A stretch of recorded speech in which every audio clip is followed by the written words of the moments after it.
Chapter 25. Anna and Lisa fought Zhao in a coordinated dance of death, the two agents struggling against their lone foe's skill and ferocity, or, as Zhao had termed it at the bank, her power. This, Anna realized, is what drove Zhao.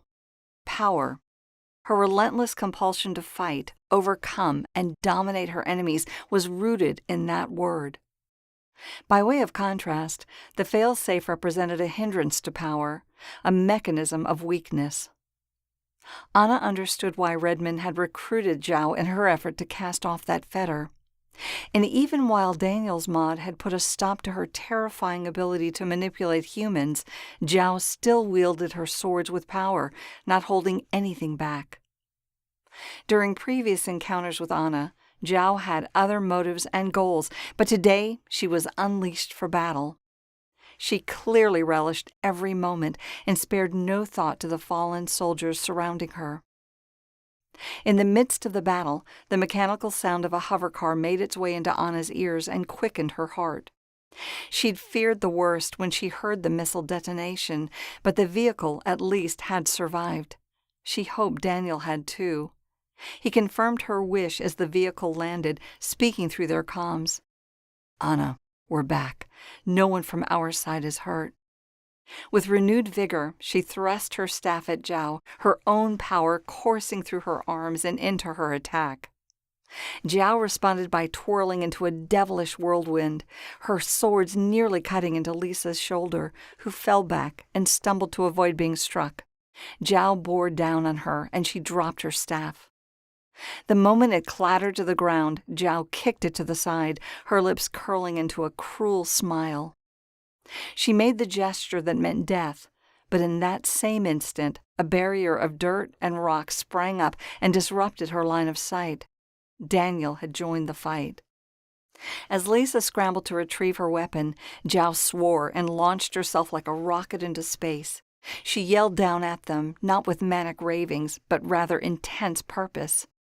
"I will take you both down, and I'm not taking prisoners anymore." She lifted both arms, and flames erupted around them.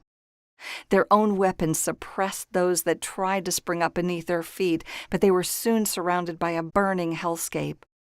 As the intense heat pressed in on them, their staffs vied for control of the fire against Zhao's backpack, thrumming in their hands. A sudden torrent of rain, produced by Daniel, squelched the flames, filling the air with smoke. The atmosphere crackled with electricity as Zhao flung flux bolts at them, and though they deflected the initial round, they wouldn't be able to hold out forever. They were struggling to see, and Zhao held the high ground. They would have to take to the sky and confront her there, where she had the advantage with her agile body armor. Without warning, Daniel emerged from the gray mist, rising on a platform with perfect balance. He shocked Anna with not only his appearance, but also his smooth handling of flight, so unlike their escape from the crumbling assembly plant only an hour before. Two more figures soon followed, and Anna recognized them as Lisa and herself? Her brain faltered momentarily as she glanced at the real Lisa still standing next to her, even if she was visually obscured by the smoke. Then she understood and looked back up in time to watch Zhao blast Daniel's decoy apart, then follow up to shoot the others down in quick succession.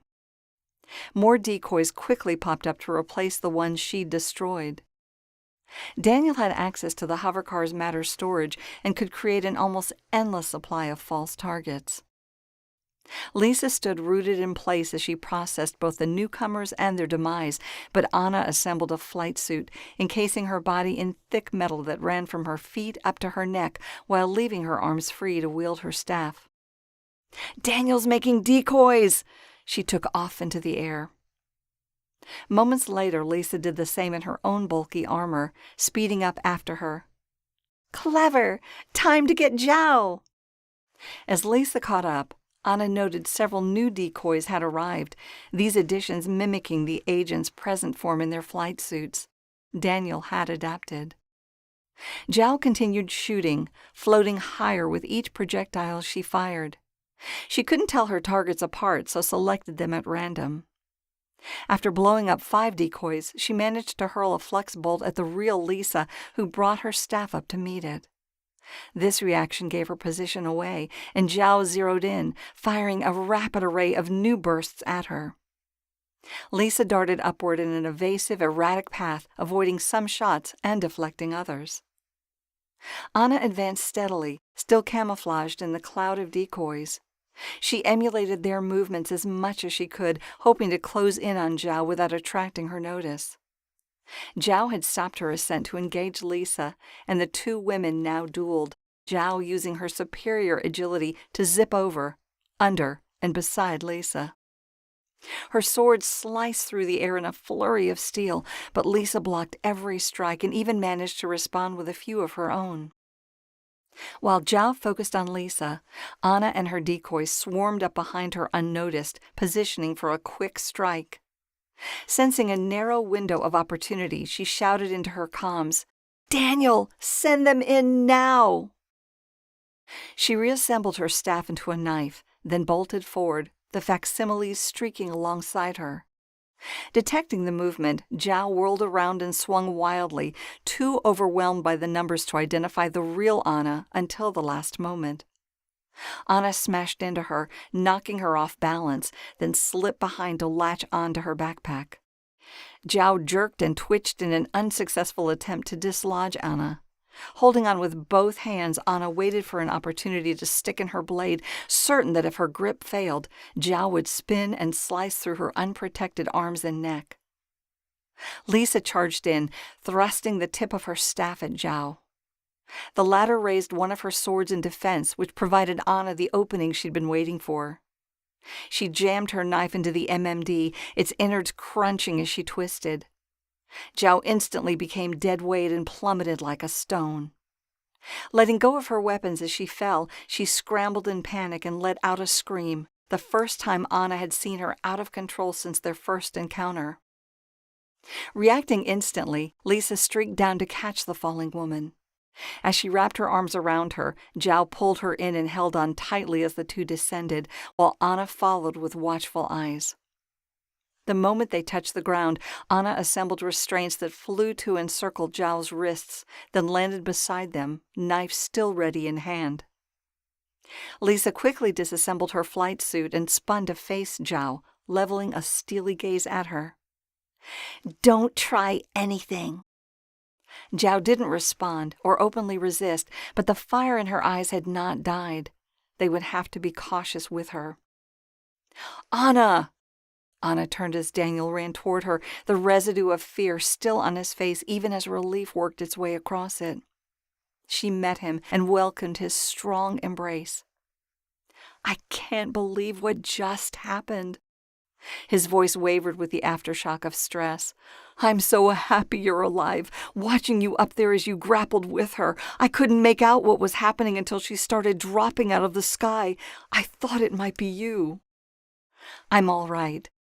She tried to mean it, but the way her body shook betrayed her. "Your decoys were incredible." "They certainly were. I've never seen anything like them." Anna drew back to find Lisa appraising them, her face full of approval. Daniel shot her a weak smile. "I'm glad they worked out. I hadn't ever expected to make those things fly." Still in Daniel's embrace, Anna looked over his shoulder and saw Guerrero approaching from the hovercar. She was passing Carrie, who still lay where Zhao had struck her down. Rage boiled under Anna's skin at the reminder of what the battle had cost, and she let go of Daniel to face Zhao, brandishing her knife. Lisa lunged forward and grabbed her arm. "No, you don't want to do that." Anna was sure she did and tried to shake off Lisa's hand, but Lisa resisted and leaned into her, speaking quietly into her ear. "It won't help. That isn't who you are." "It isn't?" Anna didn't know if she believed that. What does justice look like for someone like Zhao? Would it be done? Why would I not be the one to do it? But the look in her partner's eyes told her she didn't have a choice. She blew out a long, frustrated breath and glared at Zhao. "Fine, get her out of my sight." Lisa studied her for a moment, then released her arm. I'll take care of it. She circled behind Zhao and began pushing her in the direction of the hover car. Zhao went along easily, walking ahead of Lisa without resisting. Every few steps, Lisa shoved her anyway. Disgusted, Anna turned and headed toward Carrie, pushing past Guerrero on the way. If Guerrero protested, she didn't hear it. When she reached Carrie, she bent down to check for vital signs, praying her instincts were wrong. They weren't. Her fingers felt no movement, no pulsing of the heart, no breath, no life. Carrie was gone. A heavy stone of regret fell upon Anna, and her feet gave way, unceremoniously dropping her to the ground beside her former partner's body. Of all the people to go down, it shouldn't have been Carrie, and Anna couldn't escape the guilt this brought her. She had been the one to cross lines and take risks, but Carrie, always the agent with an unparalleled moral compass, had paid the price.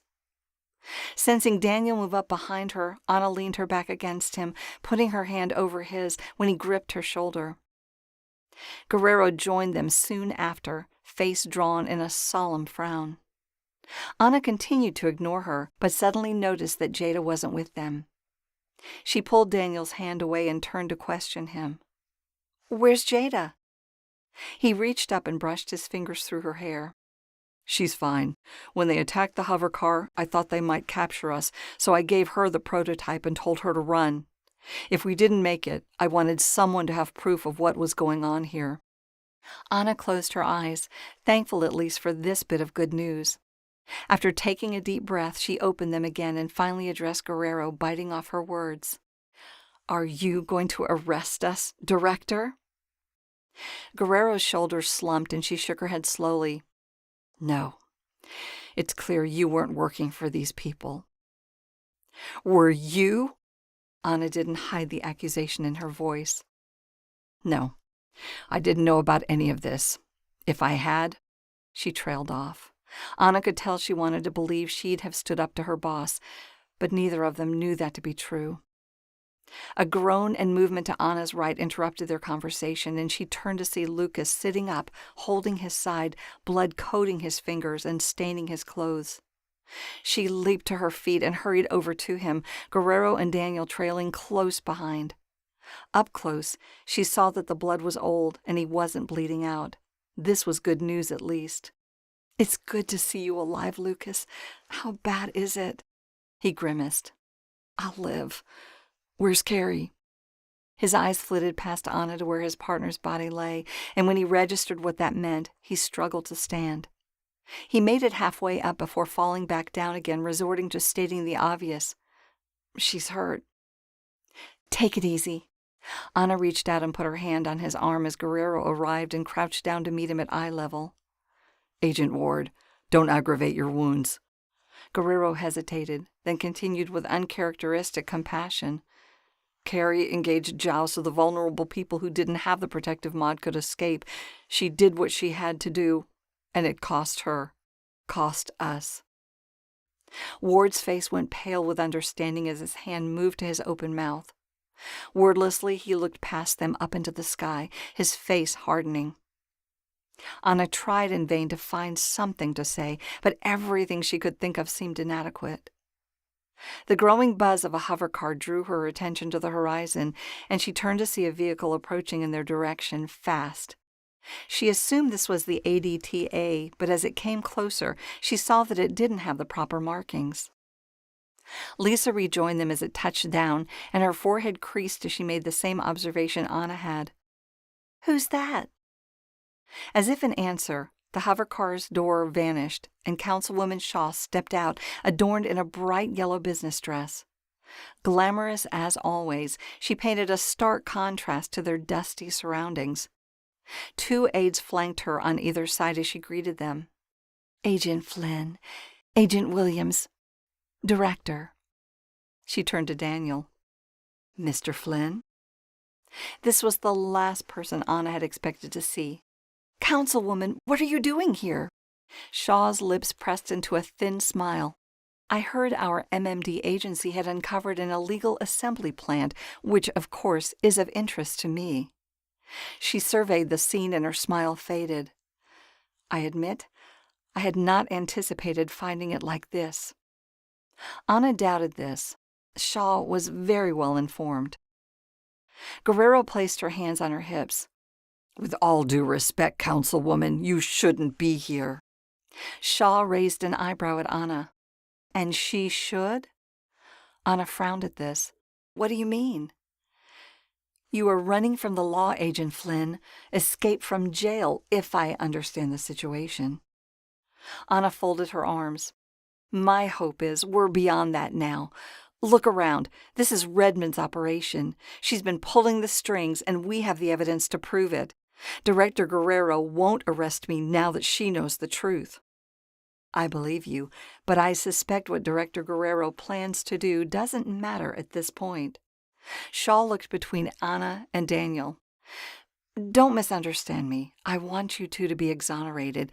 If you found what you say, you should be, but at this moment, I'm concerned. ADTA will arrive soon, and it would be better if you were not here when they do. Anna glanced at Daniel, whose worried eyes reflected her own unspoken question back at her. Will ADTA arrest us after all this? Guerrero gave a resigned sigh. The councilwoman is right. They'll take you in. You're both listed as fugitives, and you broke out of their containment lockup. Shaw took a step closer and extended her arms. I can help. Come with me. I'll keep you hidden until we can resolve everything. My influence can smooth things over quickly. Anna considered the offer. She didn't want to go back to jail. The thing she wanted most was to be with Jason, but dealing with Shaw wasn't as simple as that. Strings would be attached, even if they weren't from Shaw herself. Thank you, but I think Daniel and I will wait it out. Shaw's eyes narrowed and her tone gained an edge. I see. Lisa shook her head, voice tight with concern. Anna, I agree with the councilwoman, too. The ADTA will arrest you both. Who knows how long it will take to sort this out? Feeling ganged up on, but knowing they were right, Anna took a step closer to Daniel. We should probably go. We'll pick up Jason and get out of town. He moved to take her hand, his face grim. I suppose we can handle a few more days on the run. Reluctant to leave, she looked down at Lucas, who had finished bandaging himself but was lost in his own inner thoughts. The sight of him panged her conscience again, and her eyes shifted to survey the others strewn about the battlefield, wounded, or maybe even dead. Walking away felt like abandoning them all. Lisa stepped in front of her, blocking her view. We'll take care of them. Just go. When you're in a safe place, call me. I can help. Anna searched her eyes, then nodded reluctantly. Thank you, Lisa, but be careful. I don't want you to go down too.